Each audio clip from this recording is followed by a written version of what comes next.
Tagaktak na naman ang pawis ng maraming taga Metro Manila dahil sa tindi ng init kanina. 46 degrees Celsius ang damang init sa NAIA sa Pasay. 42 degrees Celsius sa Pag-asa Science Garden sa Quezon City. Sa isang health center sa Quezon City, 1 o 2 residente kada araw ang isinusugod dahil sa heat exhaustion. Ang heat exhaustion kasi is relatively yung mga symptoms po na nagpepresenta po ng panghihina, sobrang pagpapawis.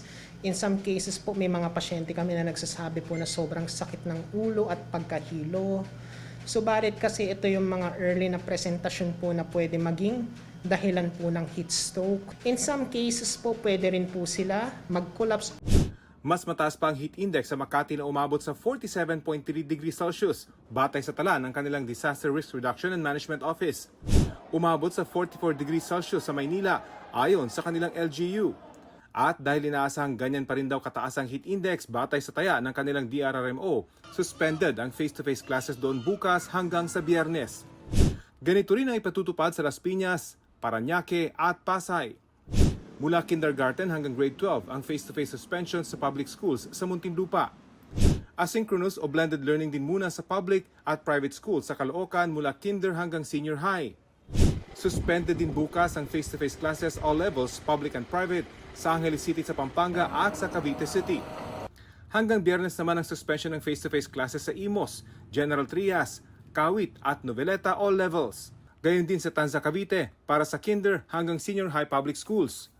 Sa Sangli Point sa Cavite, naitala ang 48 degrees Celsius na pinakamataas na heat index ngayong araw ayon sa Pag-asa. Sumunod dyan ang Dagupan City sa Pangasinan at Balera sa Aurora. Sa Kasiguran, nagsuspindi ngayong araw ng face-to-face classes dahil sa mainit na nga, brownout pa ang ilang paaralan. Lalong-lalo na po sa kasagsagan ng init sa tanghali, no? Yung in between 12 to 3 or minsan up to 4 in the afternoon, as much as possible ay manatili na lamang po sa loob ng bahay. At dapat yung bahay well ventilated. Kapag danger level na po tayo, talagang mataas ang tsansa na mabilis tayong magiging mapagod, makakaranas tayo ng mga heat cramps, at yung may mga sensitive na health issue, mas malaki ang tsansa na makaranas ng heat stroke. Natutuyo naman ang mga pananim na mais sa dilasag. Ayon sa mga magsasaka, posibleng tuluyang mamatay raw ang mga pananim lalo't wala pang ulan mula nang itanim nila ang mga ito.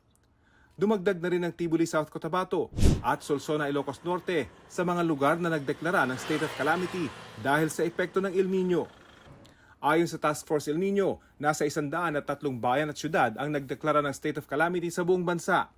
Abot sa 66,000 hectares ng taniman naman ang apektado ng tagtuyot. Doon sa bilang na yon, mga 78% naman doon ay recoverable po. Ibig sabihin mapapakinabangan yung part ng produce kahit sinabi pong damaged na po, let's say, yung particular area.